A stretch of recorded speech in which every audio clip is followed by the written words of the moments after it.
Frankenstein, Dracula, werewolves, phantoms, zombies, gorgons, mad scientists, abominable snowmen. These are the monsters that they have created. Peter Cushing, Christopher Lee, Ingrid Pitt, Veronica Carson, Oliver Reed, Madeline Smith, Barbara Shelley, Michael Gow, Hazel Court, Bartine Beswick. These are the people that faced the horrors. Jimmy Sangster, Terrence Fisher, Michael Carreras, Peter Sasty, John Elder, Evan Jones, Anthony Hines. These are the people who created the horrors behind Hammer Studios. Welcome to Conversations in Hammer Studio Horrors, your gateway into classic horror cinema, brought to you by Broken Lighthouse Pictures and Something Wicked Entertainment.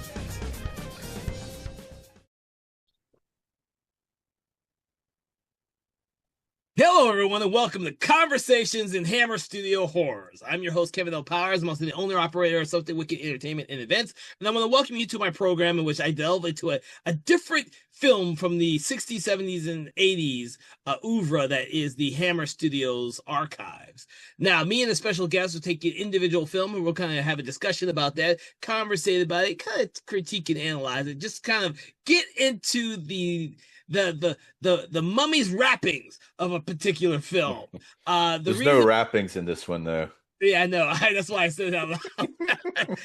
And for all of you listening, that is my esteemed guest, Mr. Dave Watkins, who has been going with me through this journey of each and every one of the Hammer Studios mummy films, including today's conversation, which is Blood from the Mummy's Tomb, which is from 1971. Now, this is the final film in the cycle of mummy films that the Hammer Studios did, but that doesn't really matter because none of them are really connected to each other at all. Yeah, this one actually takes place in present day time in 1971. So it doesn't. All the previous ones took place in the early 1900s or 1930s or whatever. This is the first one that actually takes place in present day time, or the only one that does. Yeah, the only one that does, and that's a good point to make. Other than the fact that this is, like we said in each one of these conversations, that these films in this franchise are all self-contained, which means you can watch them out of order, which is exactly what I ended up doing. This one happened to be the last one I watched. You watched it in order then. It's the last one. Well, yeah, but I didn't watch any of the other ones in order, but this just happened to be the last one because I had a really good copy from, I think, Scream Factory or Shout Factory. I can never remember who did what. Or they're the same company. Yeah. It's really called Shout. It was originally called Shout Studios, Shout Factory. Then they changed it to Shout Studios. But it's Shout Studios and Scream Factory is a sub-label of Shout Studios. So it's really both are correct. I always get it confused on which way it goes on there because like I do, that we both own a whole bunch of copies of their films because they put out some amazing transfers to these films. I've got that. Yeah, I've got that same copy, but I've also got Studio Canals put out a 4K UHD version that looks really, really good. The other one looks okay. The Scream Factory, it still looks good, but in comparison, it's just like it looks a lot. The colors look a lot richer, and the HDR grading just makes everything really pop out a lot. It's very interesting the way this one's shot. Really, I like the coloring and and a lot of the director does a very unique use of close-ups in this one. Almost seems like TV somewhat when you see the closer shots, but it has a kind of a big feel at the same time on the wider shots. No, that's a good point that you make because I noticed that in this film too, that there was a lot of close-ups in this film. I didn't think of it like you did though, which is why I say it's interesting the way you thought about that. It just kind of draws your attention to it, how many there are and how often they're used throughout the film. And the film is barely 90 minutes long, so. Yeah, and this is one where I had a Scream Factory when I've had that a little while, and for some reason I popped it in to watch it one night. And I watched maybe the first scene and something, I forgot to come back to it. I just never watched it after that. And then I started to watch it this time on the 4K, I'd forgotten that I watched the first scene until I started to watch it again. I thought maybe I'd seen this one. Then I realized that I hadn't seen it as I was watching it.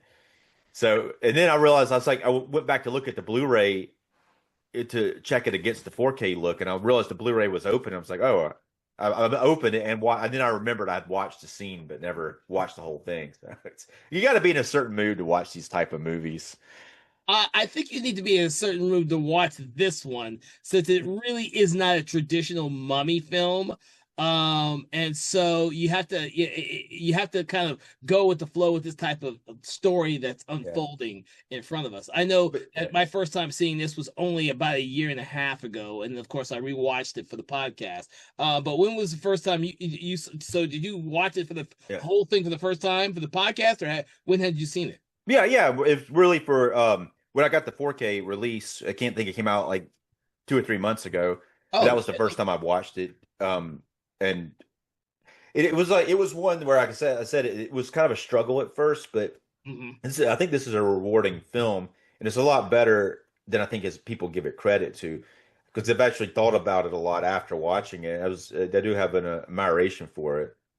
It's very unique the way the storytelling's told too in the film. I think we were talking a little bit about that before, where you don't know who characters are. It's almost like a mystery. Like Yeah. the film sets up. Not only is there a mystery about the film, but it sets up a mystery about who characters are and what they mean to the story Yes. until they're revealed later on. So it's kind of it's a very unique way of telling the story. It might be frustrating for some people because you're trying to figure out what the heck's going on. So, but I think it's kind of rewarding for it to be some information to be held back as you're watching it.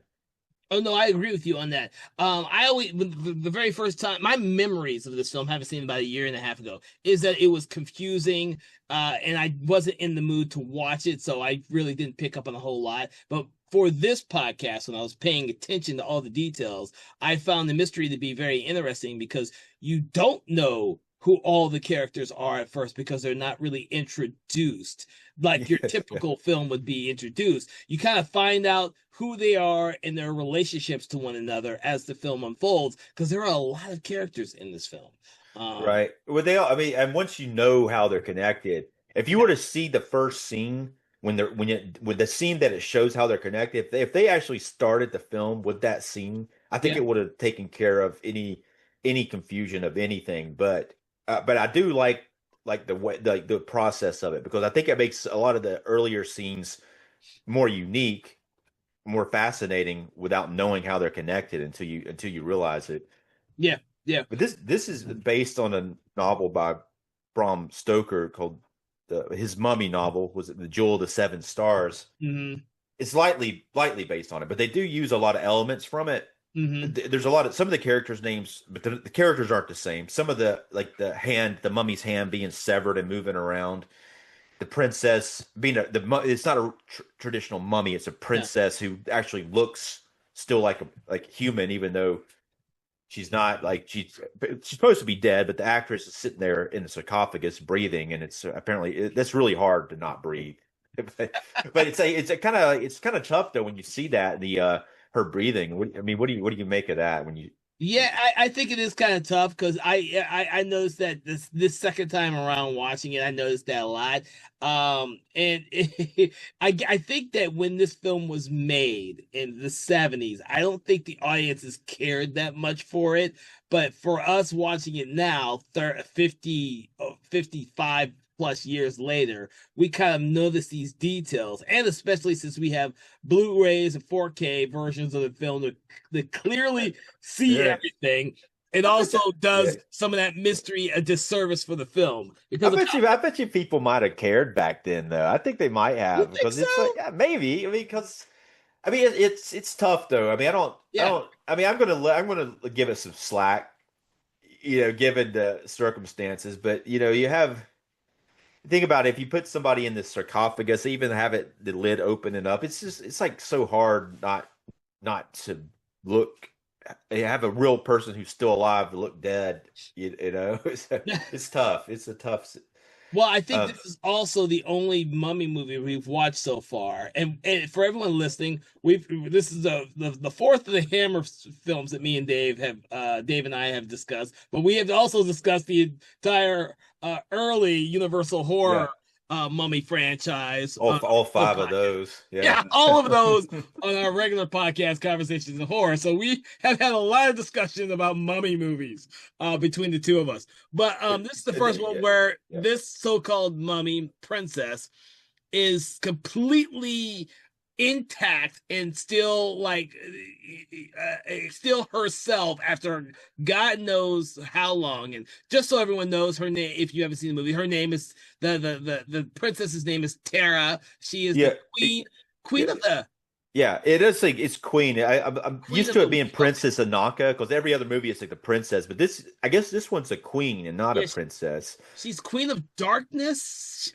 Yeah, something like that. Yeah, I didn't write it down. I should have wrote it down. But so she's like she's like this fabled Queen of Darkness, who has manipulated these people, modern day people, to unearth her from her tomb, in which she was placed millennia ago by Egyptians. I got a voiceover that explains it all. So I wrote it down. But what happens, and this is a really awesome scene in the film.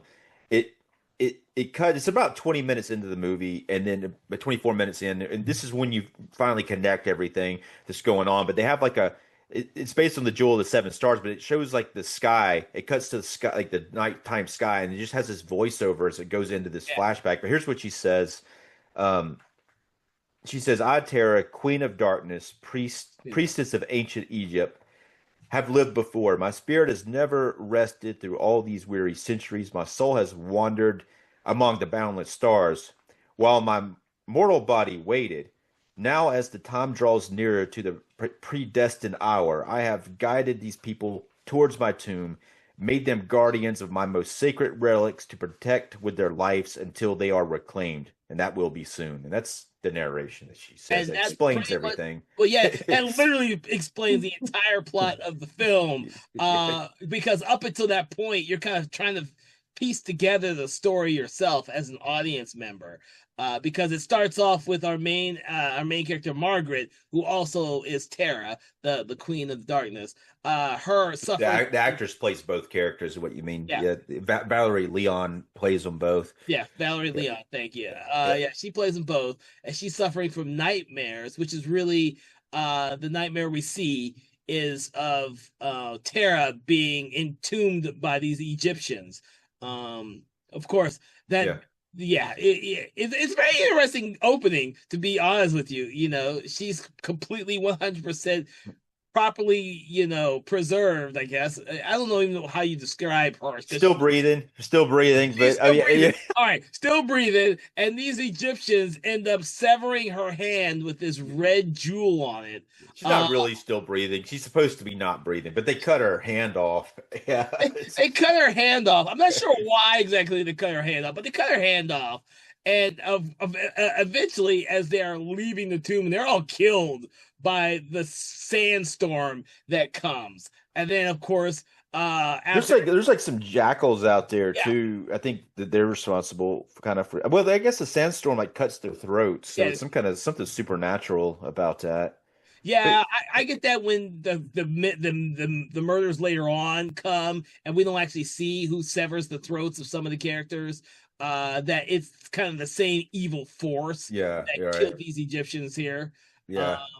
Which is cool, it's kind of an interesting opening scene. It did kind of like the first time I tried to watch it, it did make me not continue watching it for some reason. But it's kind of, I don't know, it's kind of cool the way that they cut her hand off, and then the hand in the novel has 7 fingers, but they just have regular fingers here, regular 5 fingers. But I think that it would have been weird for people maybe seeing 7 fingers. It would have looked really funky. I think maybe that's why they decided not to have 7 fingers. Plus, she has to have it on at some point. It might look really weird having a 7-finger hand. Yeah, you're right about that. It'd be weird for her to have a fake 7. It'd be like getting the Gorgon, where you have the Gorgon, but the snakes in the head don't move. Right? Yeah. That's like that's one of the aspects from the original story that they bring. Now, the original story is more of a kind of a cult detective story. This one is leans more towards gothic horror. It has the some of the traditional mummy stuff that you get from people being killed one at a time, which is like also slasher sort of mentality for certain reasons. So they have these you have like relics from this mummy's tomb, and there's certain people who have the relics who are almost like a Lord of the Rings kind of Gollum thing. They've got the relics and they've hidden them, and they think that maybe they're going to save their lives, but they actually are going to do the opposite because the Yeah, people have to be sacrificed in order to bring Queen Tara back to life. yeah. No, But I it like. is there's yeah, go ahead. Well, no, I was about to say I like that aspect because everyone who entered her tomb when they discovered her, which includes our main character Fuchs, who is Margaret's father, and his team, they all Yeah, think, and there's a team of 5 other characters, which is why there's a lot of characters in the movie. And these yeah. 5 other characters all take an item from this tomb, thinking it's going to protect them, but it doesn't, because only one of the characters actually truly believes in the so-called stories told about the Queen of the Darkness, and Yeah, that's there's a character called Korvac. Corback. Yeah, he's a I really like that character actually. He is, and it's kind of interesting because there's Korvac and then her dad Fuchs. Fuchs, he has a first name. I have it written down, but they have a different type of conflict. I guess in order to really explain that, they have different points of view on what's going on, and Fuchs does have the hand, but Korvac doesn't have anything from the tomb, which is makes him unique to everybody else who went in the tomb, and everyone else is very much under the control of whatever item that they have. But Korvac is more. He seems to be more in charge of what's going on, even though Fuchs has taken everything, most of the power away from him, and he's trying to get it back. Mm-hmm. Yeah, I like There, that. As yeah, Go ahead. yeah, No, you go first. yeah. But I'm saying like so Fuchs, the dad, is taken. He's made his basement into a mummy's tomb, which looks really awesome. Yeah. It's a really awesome. He's basically made it look just like the mummy's tomb in his basement, and he has all the artifacts in his basement. He doesn't let anybody else see them, and so the daughter was born at the same time that they opened the tomb, and his wife died during childbirth, and so he's connected to the daughter. The Fuchs character is, and he's. But their goal is to bring Princess Tara back. That's the whole goal because he's got Princess Tara's corpse in the sarcophagus in his basement.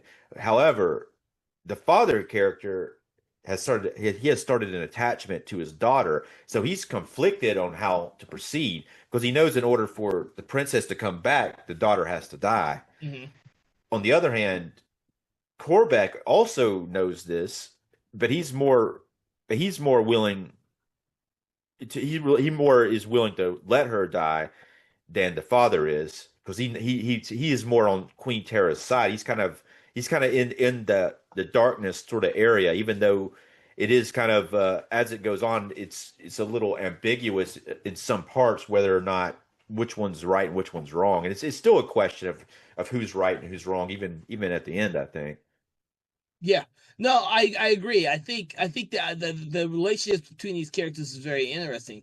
Fuchs and Korvac are the two main like people I get professors, we'll call them Yeah. professors, who entered the tomb, but their ideology involving Terra is completely different, which caused a rift between the two. Like Fuchs doesn't want Korvac to ever be in his house. Like told his daughter never to speak with him, never that he refuses to engage with him at all.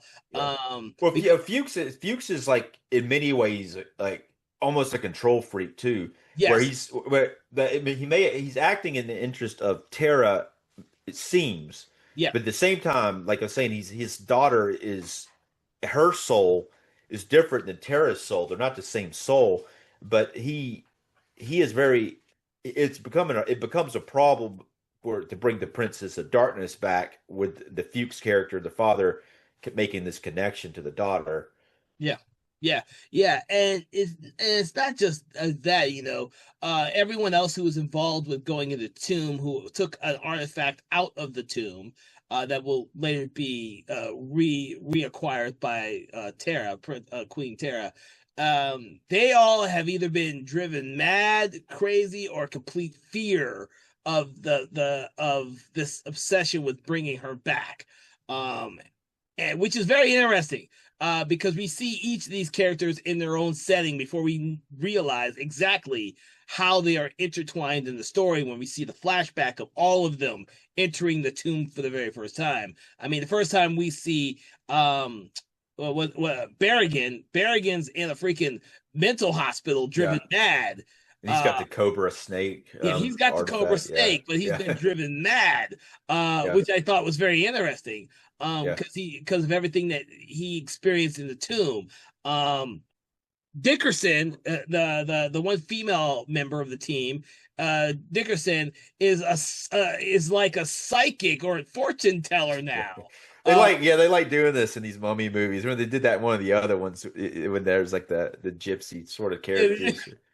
I guess gypsy's offensive, but yeah, so she has the cat statue. fortune Uh, teller, I guess you would call him, or was it? Yeah, yeah. She has, yeah. She the cat statue. There's Yeah, a cat statue, and then there's yeah, Dandridge, who's the only one who's more or less gone about his life as a professor, still doing what he does best as the Egyptologist. And he has a student by the name of Todd who is actually seeing our main character Margaret. yeah. And so he seemed like the most normal person until Todd introduces her to him, and then he starts to lose it. I think he's got like a jackal skull is what his artifact is, which I think is of the three, it's the worst looking artifact. Yeah, it's the worst looking Yeah. artifact. It's like a skull. He keeps it in a box, so Yeah. he keeps it in the box hidden away, just like Berrigan keeps the Cobra statue in a closet. They know it's all there. They know that this prophecy is going to come one day, and they fear that time when it happens. So there's Yeah. a sense of dread in all the supporting characters that's there, except Right. for with Corbeck, who is the only person who is embracing the mystical aspects of this whole thing that they're going through. Like he has no fault, no problem believing that her destiny is to bring about Terra in her to reunite Terra's soul with the body. And he'll do anything he has to accomplish that. So Right. Yeah. I like that. Like what you said about the sense of dread. That's you definitely feel that through the scenes that there's like just this kind of something there that's compelling these characters, and they're all been waiting for this for a long time, and they've over this period of time, it's just this anxiety has been building up, and they've been living in fear all this time of what's going to happen yeah, once time comes. yeah. And so Which yeah. it's cool because all of this converges on the day before Margaret's birthday. We don't know how old she is. They just mentioned that the night she has a nightmare, the next day she wakes up and it's the day before her birthday. There's something very mystical about all of this. That everybody's connected through this mystical force Yeah. in the atmosphere, and everybody feels it. They all know that the shit's about to hit the fan. You know. Well, I like that. I like Yeah. the sense of dread in this film because that's the first thing we see in the flashback.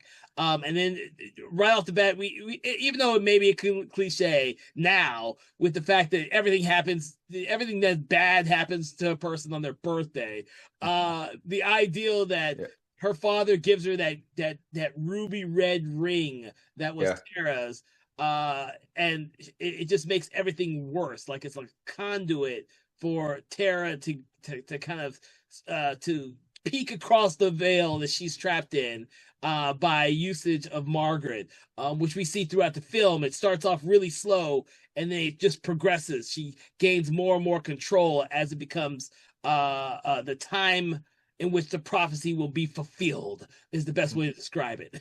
Right. I really like her performance, Valerie Leon's performance in this. It's especially like her fighting with these dual identities, Mhm. and her feeling as Margaret, starting to feel that power that the queen has, but also as it goes on, starting to fight back in her own right. against it once she realizes her own soul's in danger as it gets further closer to the end of it. Yeah, I actually like that too because the first scene where we really see that is when Todd and her go to see Dandridge at the mental hospital, and Dandridge, when he first catches eyes of her, just Well, automatically. Dandridge is the museum guy. Was it Oh, sorry. Barrington or something like Barrigan, that? Barrigan. Yeah, You are. Barrington. Oh, Yeah, yeah, sorry. yeah, Thank you. yeah, See, yeah. there's so many characters in this film. Yeah, yeah. They have like odd last names like that. But the Barrigan's like this older guy, he's wild hair, and he's got Yeah, these wild eyes, and he's just in there in his friggin' like mental hospital room. And at one point they put a straight jacket on him yeah, because he that's it. loses his shit. But But yeah, he even like it's a cool when they show him going into the tomb when you see those characters all together. That's a cool sequence. But yeah, go ahead. Yeah, they go into Barrigan's room. well, they go to see him, and that's when he automatically thinks that she is Tara, and has no clue about the whole Margaret thing whatsoever because he's not been told that Fuchs had a daughter Yeah, that looks just like her. Like it's a big surprise, and so she, as Margaret, kind of uses that knowledge against him by masquerading as Tara. But right. it's Yeah, kind of like that influences takes a hold of her a little bit too much, and Todd has to pull her back. Has to pull her back. Is like, I actually like that because that's showing her character gaining power that's not naturally hers, but then also slowly showing the Tara aspect coming out and being able to control her later when Tara does completely yeah. control her, which is really That, cool. yeah. So I mean, that's an interesting scene because she starts to pretend like she is the princess. And since it's a movie, if this was a book, you would have a better idea about what exactly is going on. Because I mean, is she embracing the princess? Is the princess slowly taken over? And so it's not clear because it's a movie, but there is some questions there of her acting like she's somebody else, and the person that is the most dangerous person she could act like she is, Yeah. because like, that person's trying to take her body over. Like in all other mummy films, when you see like the Princess Ananka is always like a struggle between the person who is in present day with the reincarnated body and the soul of the princess. That person's always in dire danger of losing themselves to an ancient spirit. Yeah, and that's one of the aspects of this film that kind of mirrors a lot of mummy movies that we've seen and commented on already. Uh, when it's not actually when the film doesn't follow a lot of other mummy movie tropes. That's one of the ones that we actually see in this one. Which Yeah, and she's the main, and like there's no male mummy in this film. She is the main, the queen, the Terra, queen of the darkness, is like our main antagonistic character. Really, there's no mummy, but uh, yeah, and I hate to we skipped over Dandridge uh, yeah. because I went to get to her, but Dandridge is really the first person to get killed in the film. But that being, uh, Dandridge. I think Dandridge is an interesting character. He's the one that he has his own museum and all yeah, that. I like the way he has got an assistant, like a younger female assistant, who genuinely seems to care for him, almost like a father yeah. type of way. And that's interesting to see. It's like a very small supporting character. She's got a couple of scenes. I really like it. I thought that was an interesting thing that they even develop a small character like that, and they didn't make her.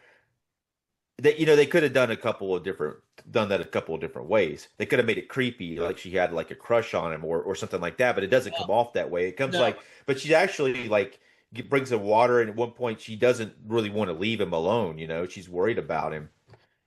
no, I agree with you on that one. I mean, I think that's the only sequence or relationship is with Dandridge's scenes that makes it seem normal. Like I said before, he's the only one who's had this experience at the tomb and that came out normal. He's not obsessed or anything. He kind of keeps his artifact in a box, kind of away in a closet and kind of completely forgets about it and goes about the rest of his life, even mentoring Todd Yeah.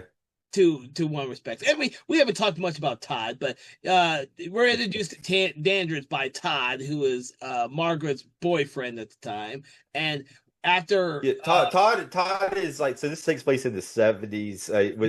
He looks very 70s. Like, of all the characters, when you see this guy, he's got like the kind of brown leather jacket, and he's got that he that does 70s kind of hair that's like almost like it's hard to describe it. I know it's like a little longer than it should be, a little fluffy, and it's like but I mean, I like the way the actor plays it pretty good, but he's kind of like he's her boyfriend, and there's some pretty tender scenes earlier on, which is kind yeah of like what eventually happens to him, and the way that she acts about it, because she's starting to become Tara instead of Margaret. It's like it's kind of the way that it's kind of weird the way that they treat this character eventually, but It is. Yeah. I really do like all the earlier scenes, that the more intimate scenes between the Margaret and the Todd character, because he is always looking out for her in all the scenes that they're in, and they have a lot of scenes by themselves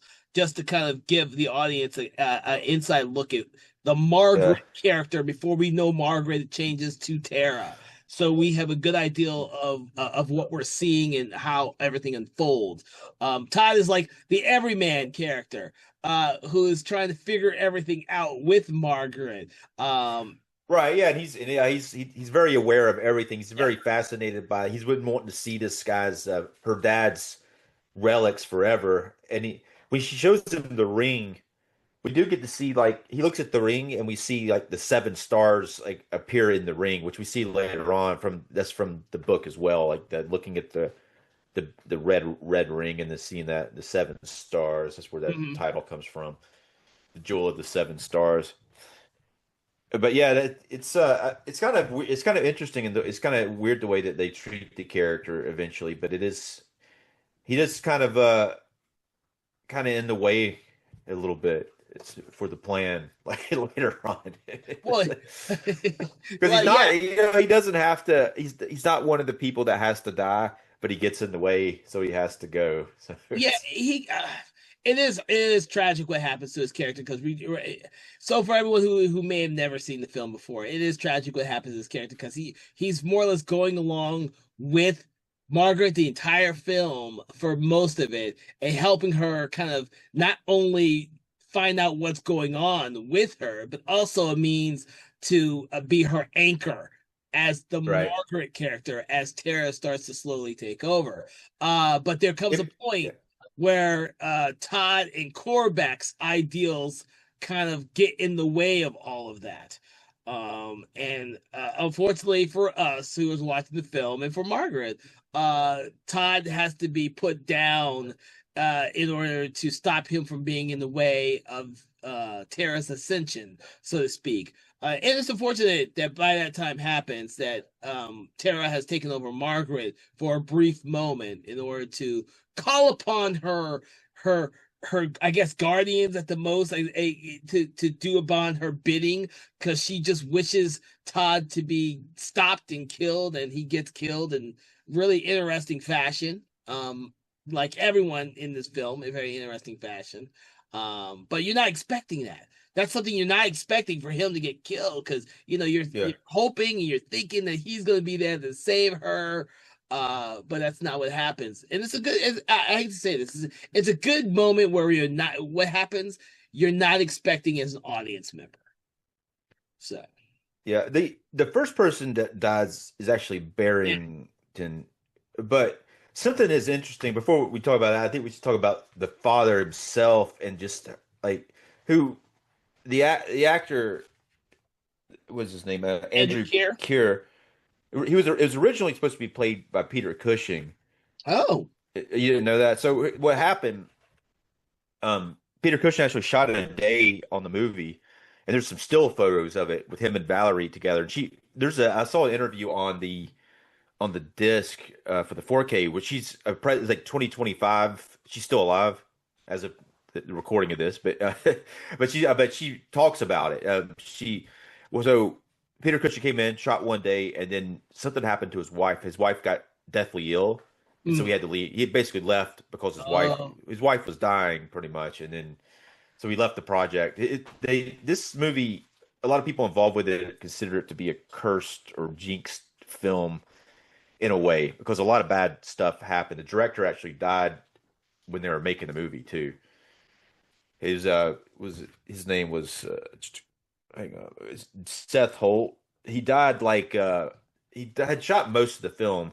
They had one more week of shooting left, but he died. Valerie was talking about how he died. I read somewhere where he died on set, but she's actually said that he died like somewhere else. But they were in the middle of making the movie and he died. And then the last week of shooting, Michael Carreras had to take over and finish the movie. And then when they were editing it, because the director had such a different, unique way of shooting this and the vision that he had, very specific, they had a hard time editing it because they didn't quite know what he was doing with some of the stuff. Hmm. That being said, I think it cut together pretty good ultimately. No, I agree with that. I did not know about that. Because this was the last movie that I saw only about a year and a half ago. I've done no deep dive in this movie whatsoever, so I was not aware of that. I do recall that when Cushing's wife was ill, he had to leave the project he was on. I just was not aware that Yeah, I this didn't may have notice been this that one. project. I just didn't know that. But yeah, the guys does pretty good. Andrew Keir does pretty good. I would have loved to see Peter Cushing in this though. That would have elevated this one, I think, to a different level. Mm, yeah. But I mean, the guy does a good job. I mean, but I'm just when I'm looking at him doing it, I'm like, man, Peter Cushing would like kill that shit. There's a lack of gravitas with Kier's performance that now that I know that it could have been Peter Cushing, it's like, oh man. Yeah. Yeah.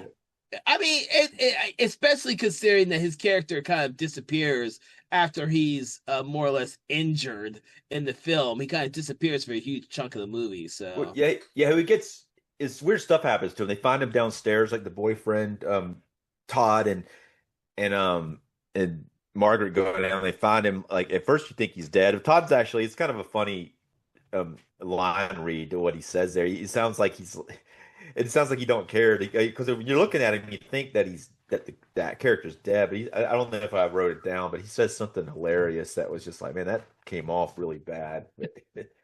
But it sounded like he didn't care that the dad was hurt. But then they end up having to bring him upstairs. And when he finally wakes back up later, half of his body is not working. So the actor has to pretend like his arm and his leg aren't working for half the movie, which is kind of, I'm sure that was a pain in the ass thing to do. yeah. Because he has to do a lot of stuff, like walk around up. He has to go up and down the stairs. And I mean, that's kind of a mummy thing, though.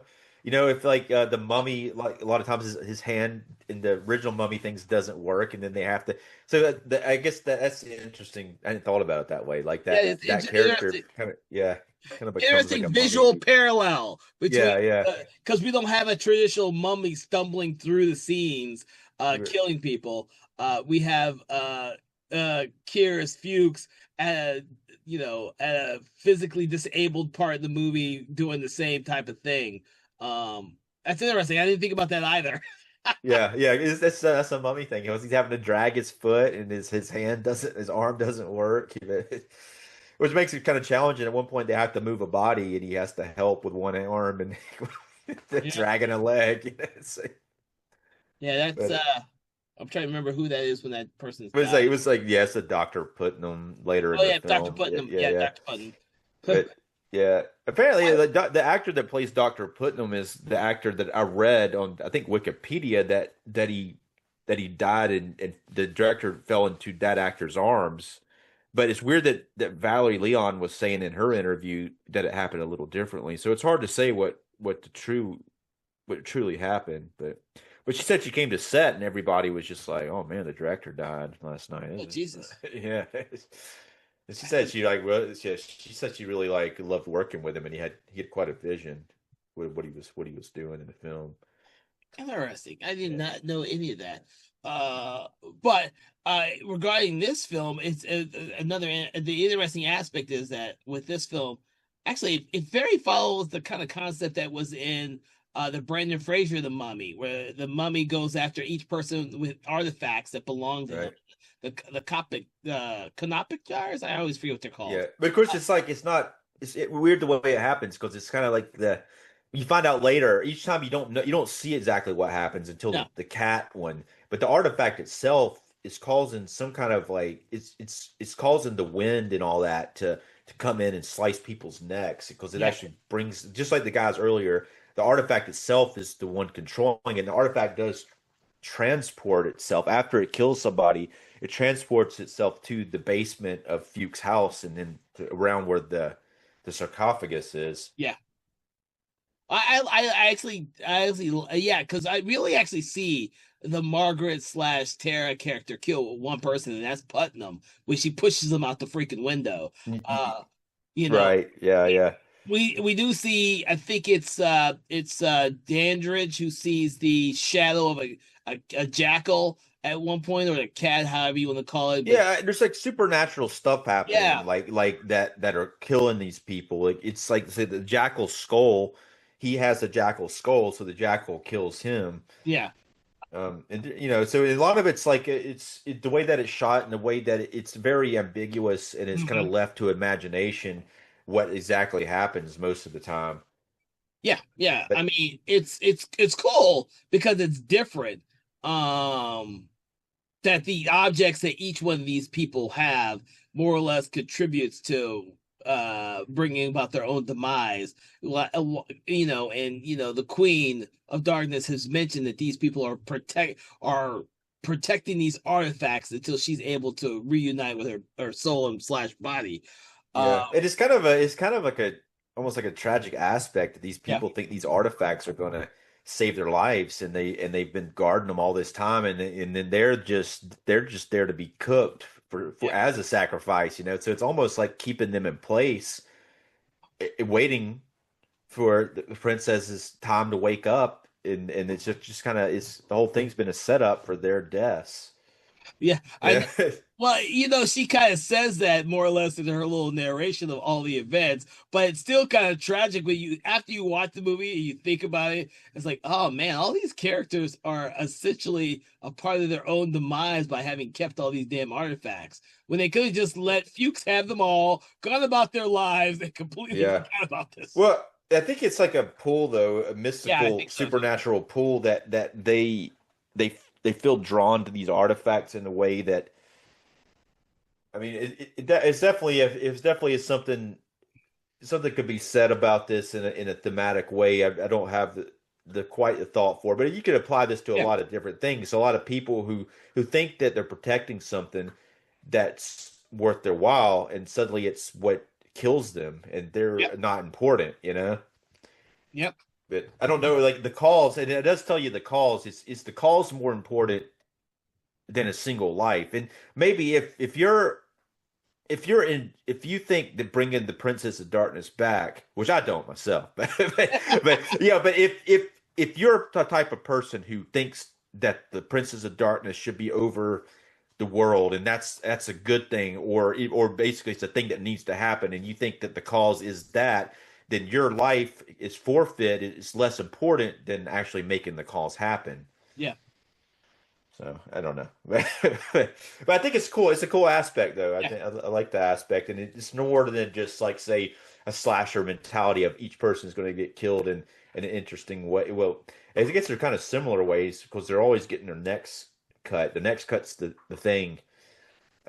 But listen, I got some notes on the first death, which is Barrington, the guy in the insane asylum. Okay. Um, so what happens in that scene? The orderlies come in and they're acting like a bunch of jerks to him. They're making fun of him and they're making fun of his snake that he's been hiding in the drawer. And then they take it and they set it up on the dresser. And then he starts to hear voices and he starts freaking out. Then the camera does some really Evil Dead looking stuff way before Evil Dead was ever even envisioned. But it does some tilted camera shots and all this wind comes into the room and then it blows papers all over the room, and then he gets bit, and his neck becomes bloody. You don't know exactly what happened to him there, but he keeps cutting back to that snake statue, which seems to be causing all the chaos. Well, that was my impression. I kind of got that idea, like when when the Egyptians were killed in the so-called nightmare slash flashback in the very beginning. I kind of saw the sand, the desert as what killed sliced everyone's necks up. Yeah. Even though that is still the similar to every other person who gets killed, I always assume that the totems, the artifacts that each person has, some type of supernatural element revolving around the cat, the jackal, or the snake is all responsible for that. And that makes it much more a richer film than, like you said, like a typical slasher film. Because some people might consider this like that, and I can see their ideals by that, but having those Yeah, cool. because these mummy films were made before slashers were even a Yes, thing. yes, But I was saying before, like I really think that the whole idea or the whole setup of it kind of comes from the mummy films to begin with. The whole slasher mentality of one person gets off and then the next person and so yeah. forth. So You I think it you kind have of is mentioned drawn that from that. several Yeah, times. yeah. I think this is only the second time I've mentioned it, but I That's enough because we've done so many of these mummy movies, and I'm starting to think the same mentality. They all came out before the slasher word was coined. yeah. But the slasher ideals have to come from somewhere. Why not mummy movies? Yeah, I mean, obviously, all of it grew over time from different. Yes. It pulls from different things, not just the mummy stuff, obviously, but it pulls from different genres, and it kind of became a thing, like a really big thing, and Yeah. for certain with Halloween, it became like really huge for a while, but people still dig them a lot, and they still. But that's really the big heyday of slasher films. Now they got Yeah. to do something a little different. You can't just do a slasher film and hope for the best. It's got to be some like you got to do meta, like Scream changed it. Every so often they'll have a movie that changes everything, and then suddenly we're back with more slashers, and then they do then they do the next one Scream was very meta, it was very different. And then they're like, okay, well now we could do some normal slasher films. We might be able to get away with that, which they did a little bit. They did Valentine and I Know What You Did Last Summer, Yeah. which is closer to being regular slasher films. Yeah. Then they got called out on it a little bit, and people stopped watching them. But Well, hey, you mentioned that, and you could apply that to the same concepts with this film here. They had already done three more traditional mummy movies before this one, and they decided to go with something much different. And I mean, it's different right off the bat because the first thing we really see during the credits is space, stars yeah, in the sky. We're seeing it almost feels like we're about to jump into a sci-fi movie than it is a mummy movie. I mean, and yeah, and that imagery comes back again later in the film. yeah. So When that voiceover part happens, that part to me that part is so awesome. It feels like when you see that part, it's harder to even describe how it makes you feel because you're seeing the sky again, you're hearing the narration, and then it goes into the only flashback in the film, which is when they go into the tomb, yep. and they but that whole I don't know exactly how to describe it because it almost feels very artsy in a way that is unexpected when it happens. Well, yeah, because there's no other aspects in the film like that. Those two sequences are the only two like it. They're not only flashbacks, but they're also the only two that kind of give us a sense of the whole Egyptian mythos, the mummy mythos. Because the rest of the film doesn't really do that. She's not a typical mummy. She's not even close to like a bog mummy or any of the other type of Aztec mummies out there. She is, she's 100% preserved with a hand that can move on its own and does its own thing at certain times. It's a very different type of movie, almost a possession movie. Yeah, yeah. I like those aspects. It makes for a much different film than what I was expecting. Because be honest with you, I saw it once about a year and a half ago, and I forgot a lot about it. I wasn't paying a lot of attention. I can admit that now. I wasn't paying a whole lot of attention to it the first time I watched it. So rewatching it for the podcast made me realize how different my thought processes was rewatching the movie and actually paying attention to the details of the story and the other aspects. I think a lot of things that turned me off on it was the fact that it was kind of hard for me to grasp all the characters because I wasn't expecting that. But I kind of expected that rewatching it, and I got to see all these different aspects of the film from a different perspective. Yeah, and then I think another thing going into this film, if you're expecting it to be like the regular Mummy again, it might be a little disappointing Yeah. because the way that it is, and it is more not the Mummy coming back to life is a supernatural thing, but there's just so much mystical, supernatural stuff going on, and I do wonder if they had started with that archaeo for the dig scene where they opened the tomb. If they had started with that, if people would have connected with it earlier, because they took a big risk in holding that back for 20 something minutes, Yeah. and I don't think it paid off.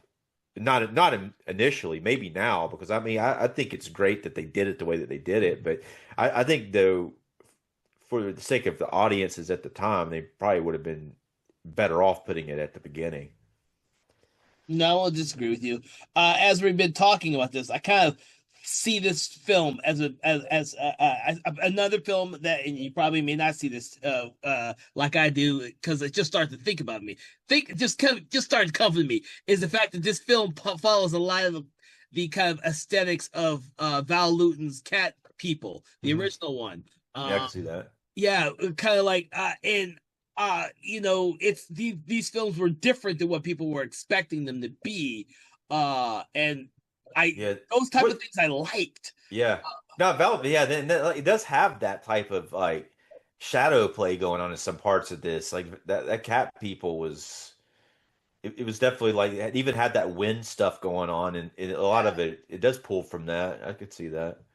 So, Yeah. but we are jumping all over the place with this movie, so I'm trying to figure out.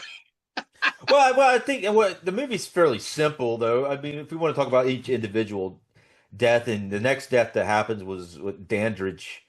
Oh, no, yeah, I think it's Dandridge. Dan His first name's Jeffrey Jeffrey. Jeffrey Dandridge. He's the one that has the jackal statue. Yeah, Um, I was his is gonna, interesting.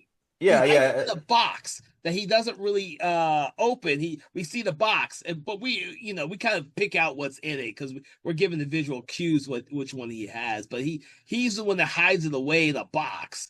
Of course, then when he sees Margaret, or when Margaret confronts him, he escapes through his what do you call it? Oh Jesus. yeah, the fire escape Fire escape. outside. Yeah, yeah, yeah. It's like I guess he lives in like an apartment, or it's actually it's his office, Yeah. but outside there's like a huge fire escape. It's almost like a, a a studio apartment that has all this Egyptian stuff in there. But that's where he works from. Yeah, that's where he works from, and he escapes there, but ends up dropping the box. But he does escape. Yeah. Uh, Yeah, he drops the box with a skull in it, but then he crawls down, and then it's fairly eerie. He hears the howling jackal mhm. outside, and it's that is very Val Lutonish from Yeah, Cat People, and then he runs away, and then and that Margaret's acting really odd though when she comes in there at that point. Um, she's almost in Queen Terra mode when she's talking to him, and Todd is actually he comes in there after her. He and Margaret's coming out of the office, and Todd's walking up, and he's like surprised to see her there. And then he goes to look for Dandridge, and he finds him out in the alleyway under a pile of rubble with his neck cut open. yeah. That's after he hears him Yeah, scream. So right, right, yeah, it's very interesting with Todd because he doesn't listen to Margaret. Margaret tries to convince him that he doesn't need to go in there as she's leaving, but he goes in there anyways, mostly because Dangerous is a friend of his and a mentor. So he goes in there and does his own little investigation by going out to fire escape and looking for him, even at the point calling out his name, and that's when he hears the scream and discovers Dangerous's body under the rubble, which I thought was pretty cool. Um, And you so, I know, mean, all of that's like a fairly long sequence. It's mhm, very, it's about like it's what was it like maybe 5 minutes long. It's one of those sequences like it is like a build up sequence, Yeah, like because you see a guy go back, you see her in the room. The one guy goes out, you see all his whole journey, and the other guy comes in. He follows the same journey to find out what happened to him. So, but it works though. It is almost like a. Sometimes we see that later on in some slasher films to kind of build suspense about what's going to happen next because you know that something's there. One person encounters it, and then the other person follows the path. yeah. And well, what's interesting is that he carries Dandridge's body from the rubble, because Yeah, yeah, yeah. Though, and that's what makes it harder later on when he dies. Is like he's the one character who is trying to preserve his friend's body by getting him from under the rubble and stuff like that. Those moments I do like in this movie. They don't just shortchange the characters, in my opinion. So I really do like those type of characters. Even when we get back to the Corbett, when Todd starts, I think that's when after that sequence, Todd goes back to the house yeah, where he catches Margaret and Corbett in the tomb, and the jackal skull is down there, and yeah, the jackal skull's down there as well as the snake statue, and but they're still yeah. missing another piece. Right, the cat's not there yet, Yeah, but it's not there yet. yeah, I made a note of the dialogue there. There's a like Margaret is sitting there and she's like, "Look," and then Corbett is like kind of like out of focus, kind of really shallow depth of field behind her. And he's like, "I know." It does. I mean, he does it. They're doing it. It's just kind of funny that it cuts to that, and then there's like these two lines, that's scene, Yeah, and then Todd comes in there. And this is something that I don't know. Sometimes I just find humor in stupid shit that happens, but but Todd comes up and he confronts her, and there's like he like backhand slaps her, she he backhands her because she refuses to leave, and then he leaves, and that's kind of what causes him to get killed because he's gives her that backhand slap, to try to get her out of it. yeah, yeah. And then Corbett tries to convince him not to go to the authorities or not to do anything. Of course, that's exactly what he's going after. And of course, Margaret, it's not Margaret that screams, but it's more or less Tara as Margaret. I think it's kind Yeah, of a little bit of both. Actually, I think it is a little bit of both of us. Wishes him dead, and this is the only time where we see someone die who's not connected to the original excavation of yeah, Tara's tomb, or and it's more or less kind of a revenge, almost a yeah. revenge killer, but Well, trying to it's not. prevent him from going to the police and Yeah, authorities. Uh, she wishes him dead, and of course, yeah. I like the sequence because we see the wind experience uh, uh visited upon Todd as he's driving, and the wind causes him to crash into a tree head on, and then he has the same marks at his throat as everyone else in the film. So I kind of get that impression, like the opening sequence, the nightmare sequence with the Egyptians who get their throats ripped out by the wind. That's exactly what happened to Todd, and Yeah. it's just And more. they shot it in a very creative way to avoid having to actually crash the car Yeah, because you see all these wacky shots of the wind and the car driving, and then suddenly it's like a pull back and he's already laying there dead, falling out of the car. But it was a pretty creative way of saving some money and some safety aspects of not having to yeah. have a stunt person and crash the car and all that. So So what you're trying to tell us is that we need to use that for when we want to crash a car sequence in our movies. yeah, I mean, if you don't have like the budget to do it, or you could just not write a car crash sequence. That's what Just we normally do, Dave. yeah, just Independent avoid it. budget movies. We normally just don't write them in there, but we can write them in Yeah, there and just hide it now. yeah. There's we didn't talk about. I can talk about it a little bit. Korvik is like what he's doing is kind of interesting. He's rented a place across the street in this kind of empty place, and he's been kind of watching Fuchs' house because he knows it's time, and he's kind of it's kind of like a kind of almost like a rear window sort of thing where he's just kind of watching and seeing everything that's going on. And there's one part where Margaret goes in to confront him, and that scene's like this scene is so good. Uh, it's like a some of it's a little heavy on what they say, but I wrote down some of this dialogue. So I'm trying to get to it, but it's called yeah.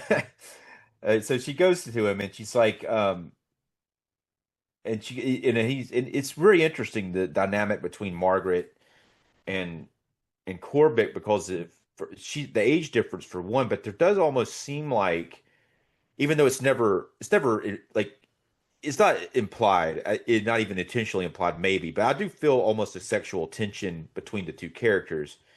I guess maybe it's a little implied, but the actress said she really enjoyed working with him. And she had a lot of good stuff to say about that actor. And but the actor is, the actor who plays Corbett is younger than the character he's playing at this point because you do see him earlier in the tomb sequence looking a little bit younger. So Yeah. they've aged him up a little bit. So they're somewhat close in age anyway.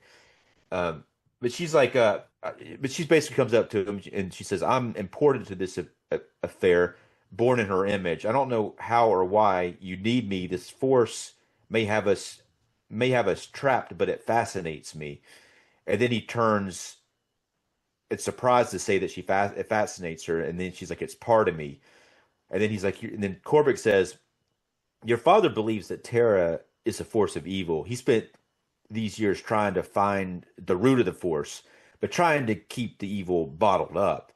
And then Margaret says, "Then you want to let it loose." So that kind of tells you a lot about where he's coming from in a way. And they're being very, very forthcoming with what they're saying. They're basically putting their cards on the table in some ways.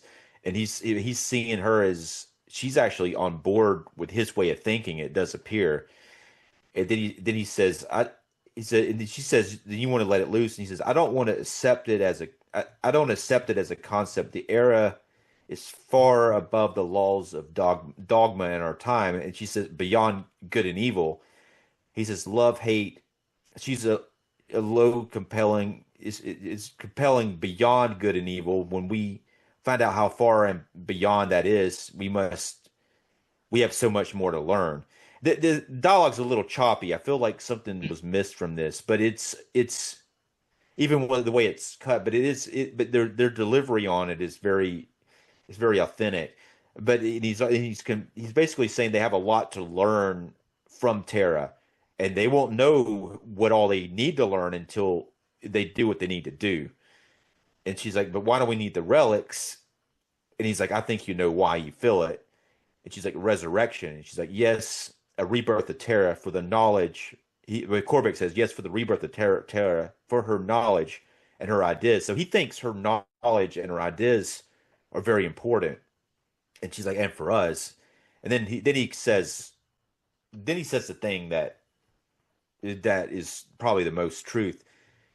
Because she says for us, that's what she wants. And he says complete control, meaning like they'll have control. Like her father has control right now, but he wants it. And he's like over life, over death, secrets hidden obscured, unguessed for ages. With our hands, we'll use it as we will. And then she says, "What about my dad?" And he's like, "We can't afford the weak." Yeah. And talking about that, he's been afraid to fill the others with fear of God. The weak shall not inherit the earth. Are you going to go? Are you going to go on allowing them to use it? Meaning that the fathers had control, and all the other people with the relics have had control, but he considers them weak, in which they kind of are. Maybe the dad's not, but the other ones definitely are weak. And he's saying that they don't. It's time for them, the stronger people, to control what's going on. And he's like, "We'll work and then Korvac says, "We'll work together." And then he asks her the question, "What would you do to possess it all?" And Margaret replies, "Anything." And then Korvac says, "Then we'll have it together." And then he does something really stupid. He tries to kiss her. But at that moment he loses control. He basically, instead of saying, "Hey, we're going to do this together," he tries he tries to control her Yeah. by kissing her, and then she pulls away from that, and then she pretty much gains control of him from then on. Yeah. But Yeah. I think that's it's a very like that there's so much dialogue in that scene. It's such a captivating scene and so much information is revealed about everything that's going on in the film and you know and basically in the force between the characters. I mean that scene I think is really it's really a powerful scene though. Yeah. Yeah. But it is, yeah, it is. Well, it always almost seems a little odd because we don't have the Todd character there. So it's interesting to see this in sequence with the Margaret slash Tara character, Korbick, and Fuchs, who, as we have already mentioned, has been stumbling his way through the last act of this film. Yeah, yeah. uh, Right, yeah, but it's yeah, I mean she needs Korbick yeah, and to a certain until they don't need him anymore. That's the thing about these mummies and certain things like this. It's usually like they'll use somebody until they don't need them anymore, and then it's like, all right, yeah, we're done with you. Yeah, but you would think that they would always need somebody, but he's a little dangerous to keep alive, Korbick, because if they kept him alive, then he does want control, and he's yeah, always going to want control, and so he's not like a servant type of character even though that she uses him as a servant for a while, but he is definitely a type of person who's eventually going to try to get control back. good point. That is a very good point to make, uh, about his character. Because that kind of leads to the whole conflict at the end of this film and the kind of the battle of wits between all the characters, that leads to their unfortunate endings. Right? Yeah, yeah, yeah. I'm The trying trying to remember exactly the kind of like the sequence of how everything unfolds for this like the penultimate ending here because it's got a lot of moving parts in it. Because I know that uh, once they've convinced Fuchs to kind of go with the whole ritual to finish it off to resurrect Terra, reunite Terra's soul with the body. Um, Korbeck starts to read from the scroll. Now, I wasn't 100% sure where the scroll came from. It kind of seemed like Korbeck had the scroll and then just revealed it, but I wasn't well, 100% sure about yeah. that. I think it might have came. I think it was inside of this little. It was in there with a hand. I think maybe because there's like a little almost like a Oh, yeah. butter dish. It's like a Yeah, there little was thing that has there's the like hand in there, and I think it comes out. I think it's been in the basement in Fuchs's basement the whole time. I think you're right. I think there was some stuff in there with the hand, which is funny that the severed hand is in a little box thing that they've kept. Except that Fuchs took the jewel off of it, kept the jewel to give to Margaret when she came of age. But the ritual that Korbick reads from the scroll reunites the severed hand with the body. Which so for anyone who hasn't seen the film, it's kind of cool that several sequences, we see blood gushing from the Yeah, yeah. severed hand wound on the body. Uh, Yeah, uh, I mean, that's the thing about this is 1971 film, and there's a pretty good bit of blood in this, and it's very Hammer looking, very yeah. red, you know. Oh yeah. Yeah, It's yeah, yeah. But it's used to the great effect of the story and the film itself. You know, we don't see a whole bunch of blood when yeah, people get killed, but we see the that with sequence, the neck blood. yeah, the neck Yeah, wounds, and of yeah, course the blood gushing from the severed hand. yeah, yeah. Really cool. Yeah, yeah, before that, but two things happened before the scroll scene you're talking about. The other person, that the fortune teller lady gets Dickerson. killed. Yeah, Yeah, and then I wanted to know when we'd go back and discuss that because she has very little screen time in this movie. yeah. Well, really, Eh, if you think about it, like yeah, even like the I don't know. I guess she probably has the least amount. Even It's, like the guy, the Barrington guy in the insane asylum, since he gets killed earlier, has even though he feels more predominant, but he might have a similar amount. But she's in a few scenes. She's in the flashback scene. She's in an earlier scene, and then she's in the scene where she gets killed. But the problem I think with that character is the way that she probably has a similar amount of screen time as the other people, but it's just weird that she's missing from part of the movie because she's not dead yet, and she's not, and she's missing from the film. I think you're right about that. She shows up at the very beginning when we see all the characters without knowing their true names. And then she kind of returns when Margaret needs to get the cat statue from her. So what happens is after she is it Todd that confronts her that causes her to run away? Or is it I can't remember who it was. I had it written down, I can't remember. But you Well, remember I believe Todd's already dead at that point. Todd sees her running out the house, I thought. Or was Oh, that Corbett? Because uh, I think it's Todd because there's a mention of that they know where she's going. They know where she's going, and that's when she ends up at at Dickerson's yeah, house Dickerson's house. to Yeah, get the statue, and then yeah. Dickerson's killed. Um, oh my God, I feel so stupid not knowing which character was alive back then. Well, no, it's uh, I mean, yeah, I mean, it's not really, I guess, that important. But Okay, yeah.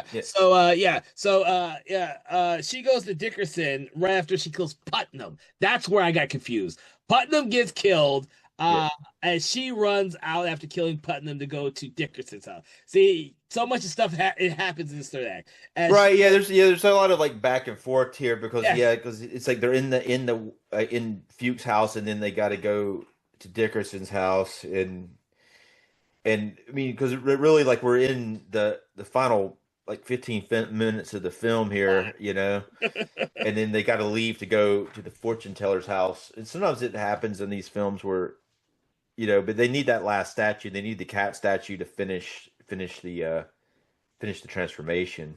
yeah, because the scene at Dickerson's doesn't last very long.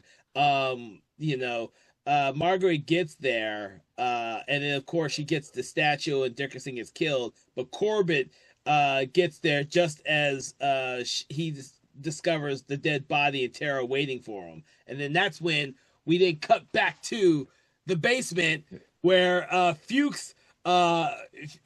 Fuchs is there. He sees the statue from Dickerson's on the mantle with all the other statues. And then of course uh uh Margaret and Corbett just show up. Like it's so fast. You kind of think there might be some time in between the two scenes because Yeah.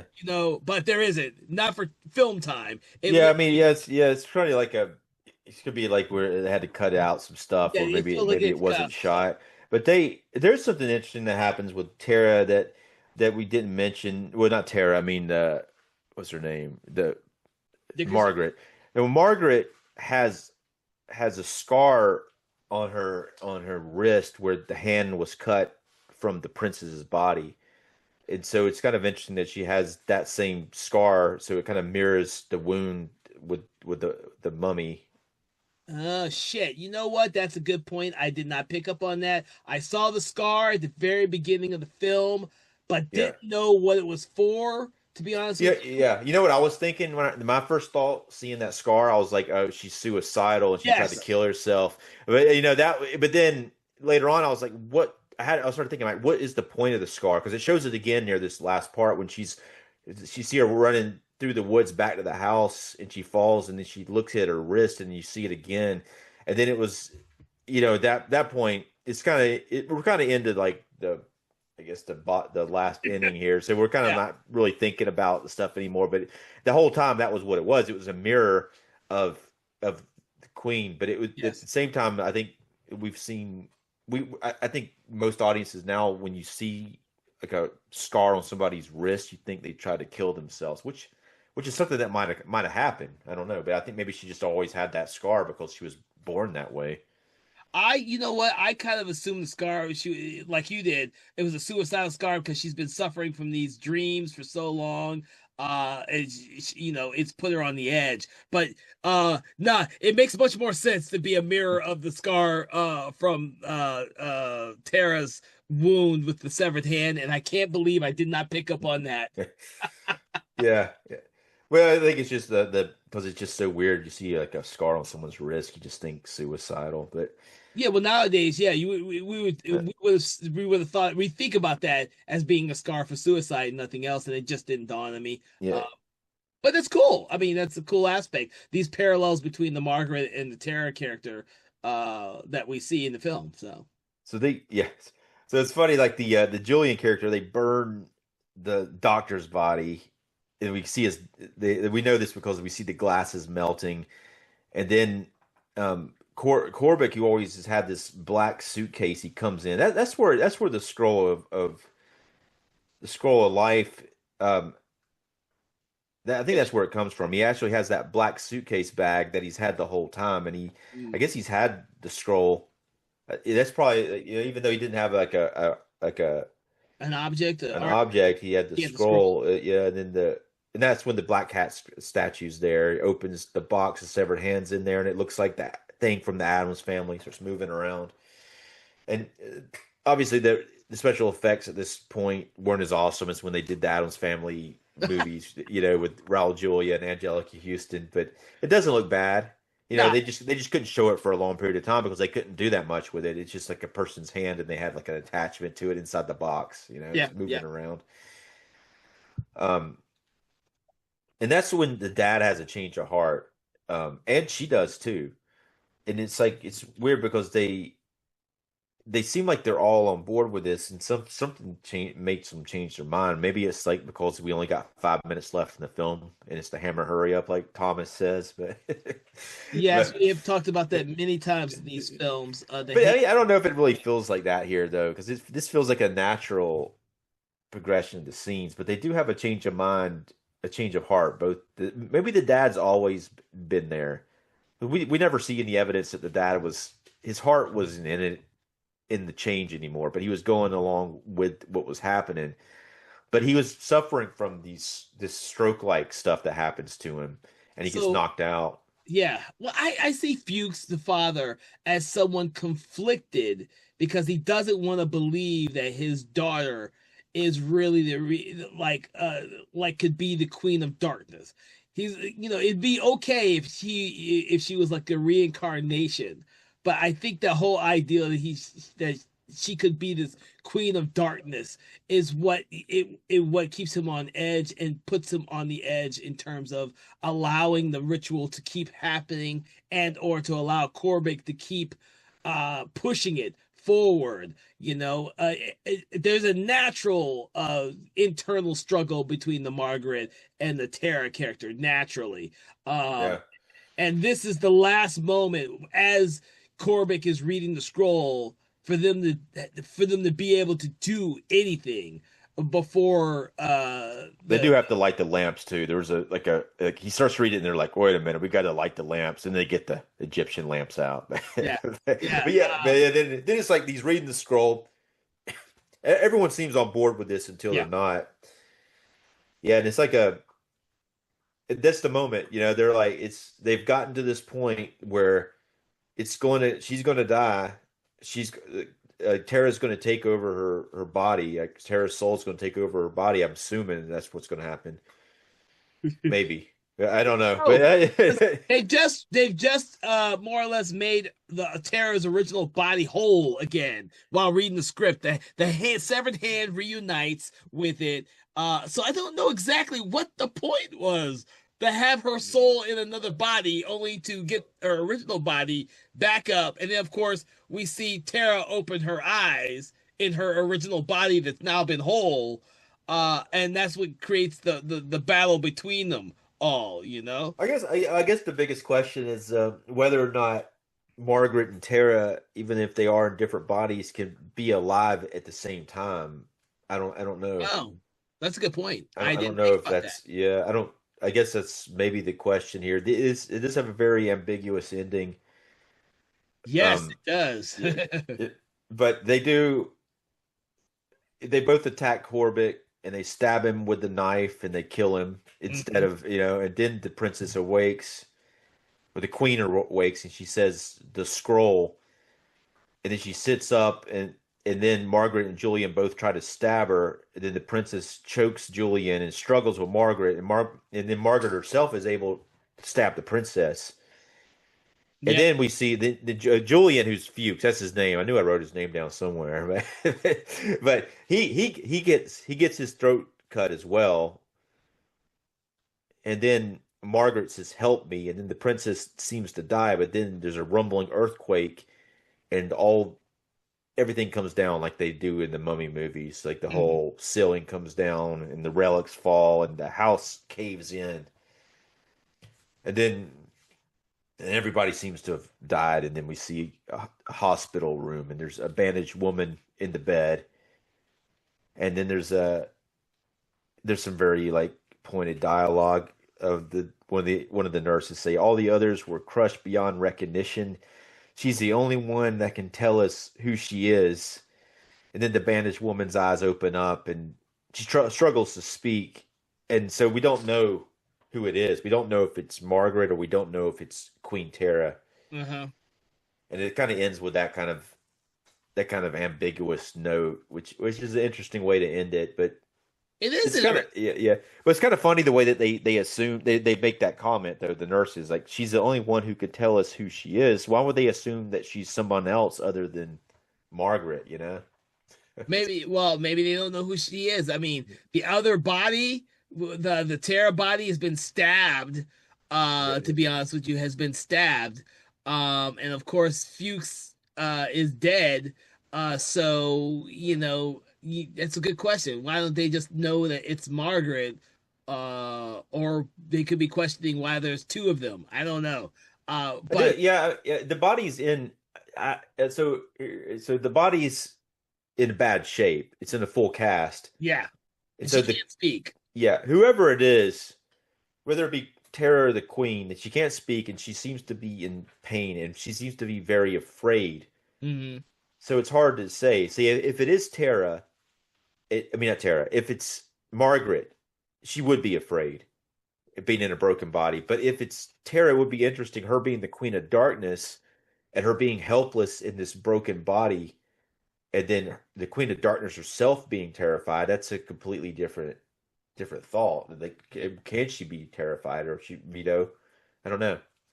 I don't either, but I like the way it ended like that because we don't get that hurry up and ending. To be honest with you, in the typical Hammer film, when it ended with everyone dying in the castle, with the castle, I mean Yeah, yeah, the debris coming on all the bodies, and then we see the credits. yeah. It would be like the debris would happen, and then yeah, that would be it. And then you have I this was kind of actually yeah, expecting that to happen, really, and then I saw, oh wait, there's another scene. Oh shit! Let me keep watching. yeah. And it's I mean this is kind of like and this is something they do a lot of 80s movies. They would have that ending. Hmm. They would have the ending of something else that's going to happen. Like we see this in when we comes to mind that Deadly Friend movie where there's like you think it's over and he goes to the hospital room and suddenly she comes back to life and turns into a robot, which is an Yeah. awful thing to happen. But kind of reminds me of this a little bit, though. You know, Actually, when you say it like that, yeah, it does. The ending that really doesn't make any real sense. yeah, But it's there anyways to leave us yeah. as the audience member with something else to think about when we're no longer watching the movie. Well, I I think this one makes more sense than that. Yeah, I guess I'll just say that because it's a hospital room, and then we yeah. know we see something. That's the only reason it reminds me of that. But and not to mention that one was like an ending that was.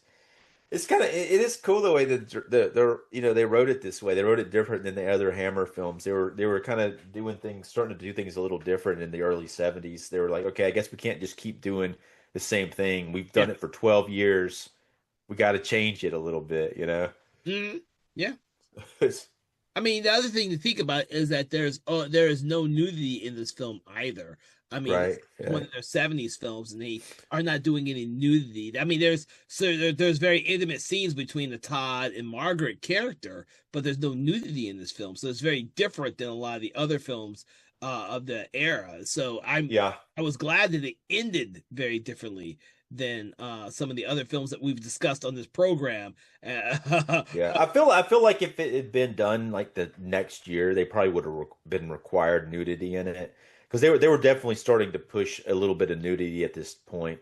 But even like one of the other Mummy movies had some provocative stuff in it. They had like some belly dancers and stuff that they weren't nude, but it was very like jarring to see it, especially if you're watching these movies in order like we're watching them, and you Yep. go from like kind of tame to suddenly there's like a very like scantily clad belly dancer out of nowhere.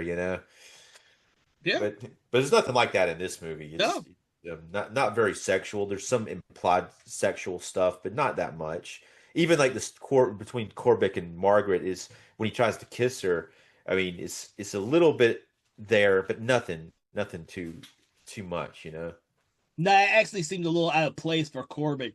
Actually, Well, like I said, I mean, it seems out of place, but I really think that it was him.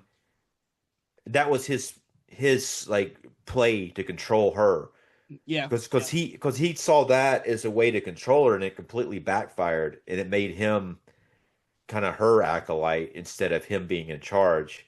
It was definitely a power shift, and it was a yes, really good move on her end, not to accept the kiss, you mm, know. yeah. But it was I think it was a power grab on his end. It wasn't really a sexual act. It was like he figured he could put her in submission if he was to put her as make her a sexual object. Yeah, and that is part of his character. The whole movie is him wanting to have control over her. So, Yeah. Well, yeah, yeah, he even says that in the yeah, scene yeah. too. Yeah. But they're saying us like we're gonna do it. It's gonna be us together. We're both gonna do it. But he is taking it as a he's taking it as a power play. Yeah, anyway, but yeah, yeah, I love that scene though. I thought it Yeah. was such an awesome scene. The surprising thing about this film is I liked a lot of the individual scenes in this film. I thought a lot of them were very strong, mostly because it had a lot of things that were different from previous Mummy films from the Hammer Studios franchise, but also had a lot of new ideals in it as well. So it didn't see it currently when we watch it, other than Todd's look of being a 70s kind of guy, it does Yeah, it doesn't feel like a really old Hammer film, and it doesn't feel like a new Hammer film. It's one of those yeah. films that kind of somewhere in between. Oh, Yeah, I like the set deck and the set dressing a lot. It really it is 70-ish, but it also doesn't feel like that kind of dark 70-ish. There it yeah. is kind of often like got kind of green colors going on, except for when you're in the basement of the Fuchs house. Hmm. Very very interesting textures and stuff with the set deck. Yeah. Well, there's lots of different locations in it. I mean, there's literally lots of different locations in this film, Yeah, yeah. which is refreshing, to say the least. Uh, I need to read some more about this movie, the production of this movie, actually, because now I'm curious about some of the aspects of this film. After, of course, you telling me about the whole Peter Cushing thing, which I was not aware of. Um, I need to read them more. I Yeah. don't know if there's many books out about this production. To be honest with you, I haven't come across many, and if I have, Well, it's been so yeah. short. There's a book that came with the 4K. 4K. Yeah, it's like a let's see. So here it is here, but you can't see it on the on here. But it's by the way that I really like the artwork on the 4K. You see this? It's like a you see the sarcophagus Oh, of it's like a cool. So I like that design a lot better than the Scream Factory release, which is like a like you see it's like the drawing of Tara in the coffin with the hand grabbing her neck, which is it yeah. looks a little weird. But this is like a geez, I can't. I was gonna see how many pages it is, but I can't read it because I can't see without my reading Yeah, and glasses. well, you know how Yeah, much I love reading the critical essays and stuff about these movies. yeah. A lot of I have not. I've only read like 62 pages is what it okay. is. Yeah, I've only read like maybe one or two books that focused on the films from Hammer Studios, and neither one of those books focused a whole lot on this film or any of the Mummies movies. They focused a lot on the Frankenstein and Dracula movies, to be honest with you. Uh, yeah, yeah. I hope that yeah, actually, I need to go and look and find some more stuff about the Mummy franchise. It just dawned on me that there's not a whole lot that I've read about overall about the Hammer Yeah. Mummy movie franchise. I think they had a hard time with the Mummy franchise. It wasn't working for them. I think that Mhm. they like unlike the Frankenstein and the Dracula, which had some continuity. It's like I don't think they were ever able to make it work in the right way. I don't think people were at that time period were that interested in mummy films. Interesting. This one was played as the B. When they did the double feature, Yep. the main one was Dr. Jekyll and Sister Hyde, which I've never seen. and this was the smaller of the two films. It was considered the smaller of the two films. I think now it's more of a got a cult following, but it was like the B picture. That was considered the A picture, and this was the B picture of those two films. So I think there was definitely a waning interest in mummies, and this film had a troubled production, and a lot of people knew about it at the time, so they knew that they couldn't put it as people were already thinking, man, this thing's gonna be all kinds of messed up. After what they went through trying to make this thing, it can't be right. Oh, interesting. See, that's where I have to read more about this one. Yeah, It's sad because I have like 3 Hammer Studio books sitting on my shelf that I just haven't gotten around to yet. well, yeah, I mean, that's kind of what I got from what I read about it is kind of the idea of the time. I think this movie is helped a lot by the performances. I think especially like the the actor that plays Korbick and the actress Valerie Leon. Yeah. Those two performances really helped this film a lot. And had Peter Cushing been in it, maybe it would have been it would have been a better film. But the Andrew Keir still he does a great he doesn't do great work, but he definitely he makes it work. You know what Yeah. I'm saying? Apparently, the actor who plays him got flown in overnight, so he had very little time to prepare for the role. Oh shit, that's another thing to think about. Yeah, you're probably Yeah, right. Very not little. that. Yeah, yeah. I mean, he had to basically overnight. He flew in, and they were shooting the next day already. God. So because That, that, they were already shooting. They were a very tight schedule with these Hammer films. I mean, with all that in consideration, I think he does a commendable job. yeah. I mean, I mean, you're like not know about the Peter Cushing thing, but your idea of it was what was your idea before knowing that Peter Cushing was possibly going to do that role? Well, I enjoyed the film for what it was. I mean, I like the aspects of it that made it different from being your typical mummy movie, only because, as we've discussed, all 4 mummy movies now in this franchise, they are all completely different. Yeah, And that's one of the things I like about the Hammer mummy movies is that they are all completely different, and I don't feel like I missed anything having watched them all out of order. Uh, yeah. 'Cause I I mean, didn't know that. I like all the Hammer Mummy movies. Really, I thought they're all very like different from each other. They're all very different from each other. And typically speaking, like the Dracula Frankenstein movies, which I also watched out of order, I always thought I missed something having done that. And Yeah, as yeah, we're doing this program, we're watching them all in order and commenting on them in order, and that's become a much richer experience for me watching yeah. them in order. Uh, I think watching them in order. There's no continuity, but it's important just to track what Hammer was doing at the yes. time and how they did things differently. You can see the progression or the degression of certain aspects. No. I agree with you 100% on that. I agree with you 100%. So it's kind of a bittersweet that we're finally coming to the end of the Hammer mummy movies. But for everyone listening, that's not to say that we don't have plenty of mummy movies left. We still have the Brandon Fraser mummy franchise to get to. Yeah, yeah, yeah, yeah. I'm looking forward to that one. There's not another one though? There's not one between this one and the Brandon Fraser, is there? No. They for Universal they did the Brandon Fraser 3 and the Tom Cruise one, and of Yeah, course they're yeah, making the new Brandon Fraser one if it yeah, comes to fruition. We hope to have all of the Brandon Fraser ones done by the time the new one comes out, the yeah, Legacy sequel, on our other podcast, Conversations in Horror. But for us here on the Hammer Studio Horrors, it's been fun. This is the first franchise that we've actually finished now. We still have several more left to get to in both the Dracula and Frankenstein franchises because they're so long. yeah, But yeah.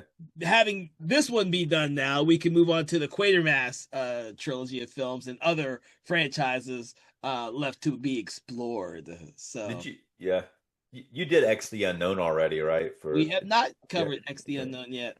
because they just announced a new like badass 4K release of that one too. I've got two of the Quatermass. They haven't done Quatermass in the Pit yet, but they've got the two. First one and the second one. But X the Unknown is originally was supposed to be a Quatermass film, so that's almost you can almost consider that a Quatermass, I think, even though I it doesn't have saw Quatermass in it. I saw that so long ago, I don't remember any of that. I've seen the Quatermass film several times, all three of them several times. Yeah. But I've not seen X but once, and I don't remember it. So it's gonna be interesting going back to watch that one. Yeah, I watched it recently. I got to have a Scream Factory Blu-ray of it that I've got. The 4K is not out yet, but it was.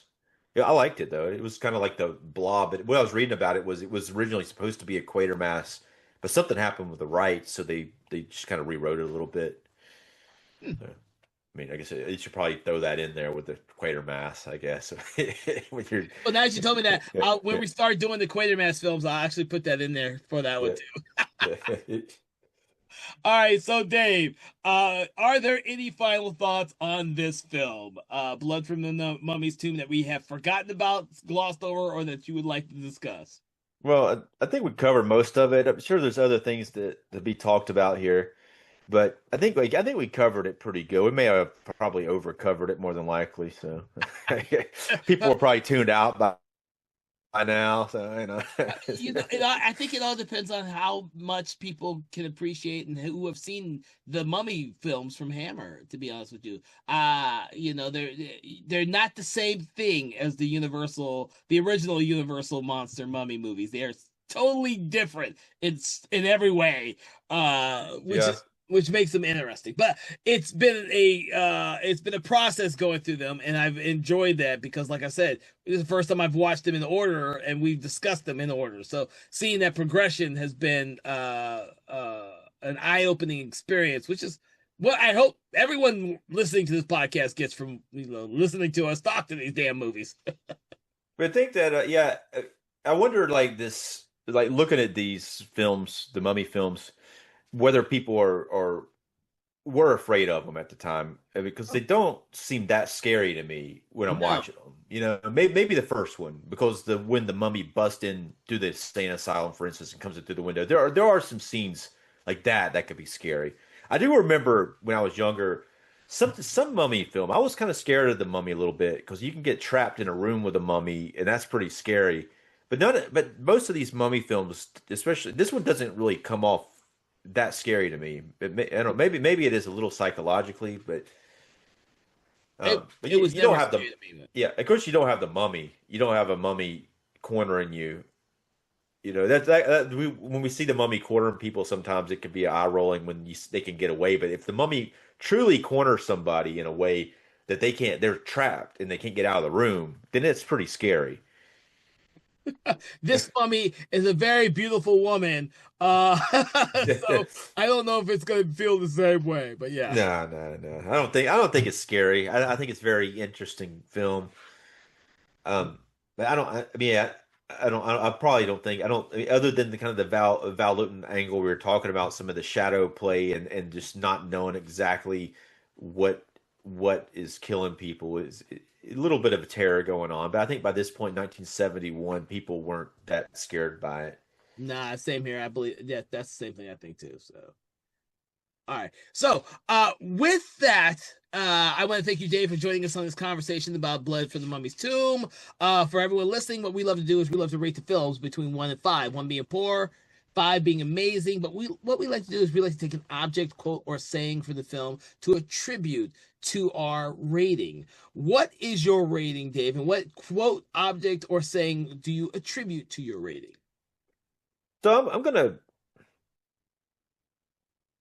I guess I'm gonna pick the severed hand, even though it's a little lame, you know. But I mean, it's the obvious one from the movie. Um, I'll give it 3.5 stars. I mean, it leans towards a 4, but it is a little off-putting the first time you watch it. But I really have a lot of appreciation for it, especially the way that it was directed and the very interesting way that it's structured.